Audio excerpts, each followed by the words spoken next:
नमस्ते प्यारे बच्चों, हिंदी की कक्षा में आपका फिर से स्वागत है। पार्ट 3, जैसी करनी वैसी भरनी।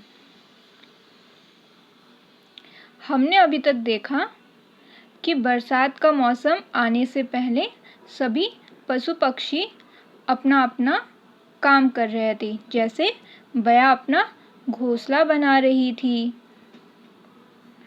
खरगोश अपना घर ठीक कर रहा था,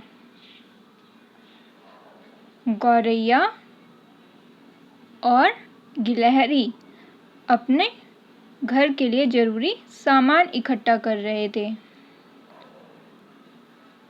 और चींटियां भी लाइन में अपने घर के लिए जरूरी खाना इकट्ठा कर रही थी।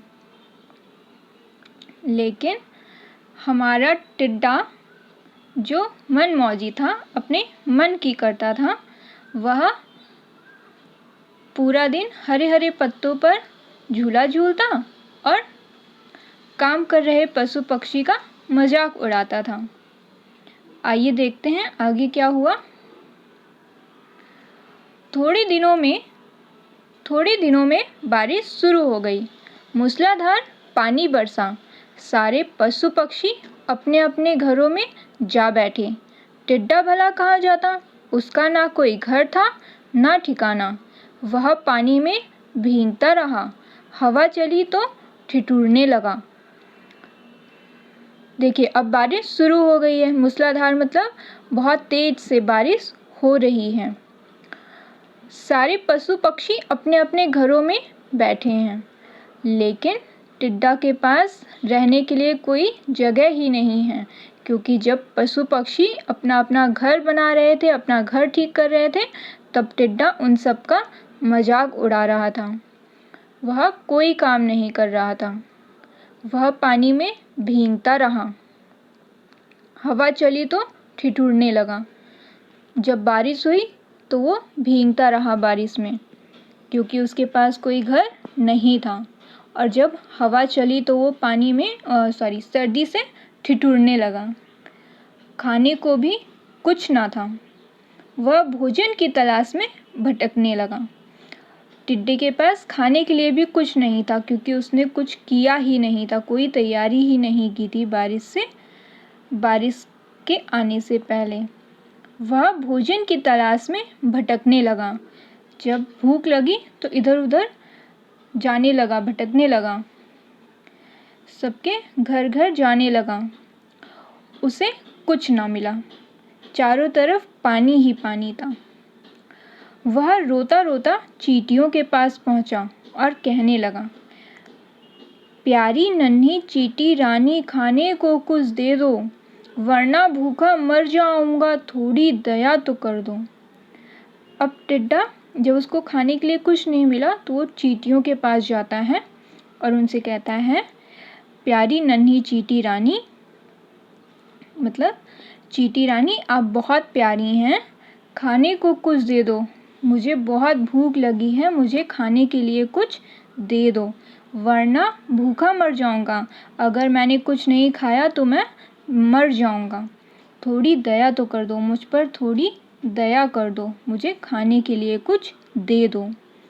चींटियों ने उत्तर दिया, मेहनत जब तुमको करनी थी तब तुम गाना गाते, हम पर बैठे हंसते रहते, अब क्यों हो पछताते। चींटियों ने उत्तर दिया कि जब तुमको मेहनत करनी थी तब तुम गाना गाया करते थे और हम सब पर हंसते रहते थे, तो अब पछता क्यों रहे हो। टिड्डा बड़ा शर्मिंदा था। वह पछता रहा था, मतलब उसको अपनी गलती का एहसास हो गया था।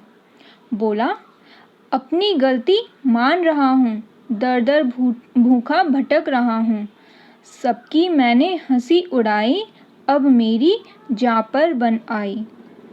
अब टिड्डे को अपनी गलती का एहसास हो गया है तो वो चींटियों से माफ़ी मांगता है। कहता है, मैं अपनी गलती मान रहा हूँ, दर दर मतलब दरवाजे दरवाजे, सबके दरवाजे जा जाकर भटक रहा हूँ, भूखा हूँ, सबसे खाना मांग रहा हूँ, सबकी मैंने हंसी उड़ाई, मैंने सबका मजाक उड़ाया, अब मेरी जान पर बन आई, अब मेरी ही जान खतरे में है। चींटियाँ बोली, जैसी करनी वैसी भरनी, बूढ़े गए हैं कहकर, पूरी गर्मी गाना गाया, नाचो अब जी भर कर। अब चींटियाँ बोलती हैं कि जैसा काम करोगे वैसा ही फल मिलेगा। बूढ़े गए हैं कहकर, ऐसा हमारे बड़े बुजुर्ग कह गए हैं, जैसा आप काम करेंगे वैसा ही आपको फल मिलेगा, इसलिए हमेशा अच्छे काम करने चाहिए। पूरी गर्मी गाना गाया, नाचो अब जी भर कर। चींटियाँ कहती हैं कि गर्मी भर तो तुमने गाना गाया है, अब बरसात का मौसम आ गया है तो नाचो जी भर कर। यह कहकर चींटियाँ अपने बिल का दरवाज़ा बंद करने लगीं। तभी एक चींटी बोली, रुको, टिड्डे ने अपनी गलती मान ली है, यह मुसीबत में है, हमें इसकी मदद करनी चाहिए। चींटियों ने टिड्डे को खाना और रहने की जगह दे दी। जब चींटियाँ दरवाज़ा बंद करने लगी तब उसमें से एक चींटी बोली कि रुक जाओ, टिड्डे को उसकी गलती का एहसास हो गया है, उसने माफ़ी मांग ली है, अब यह मुसीबत में है तो हमको इसकी मदद करनी चाहिए। और चींटियों ने टिड्डे को खाने के लिए खाना दिया और रहने के लिए अपने घर में जगह भी दे दी। आइए बच्चों इसके शब्दार्थ देखते हैं।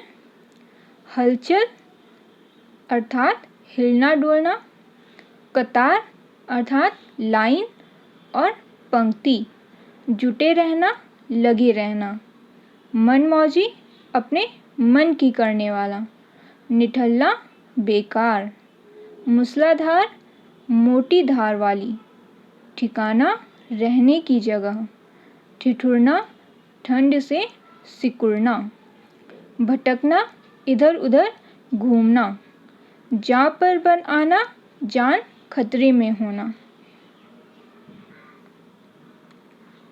धन्यवाद।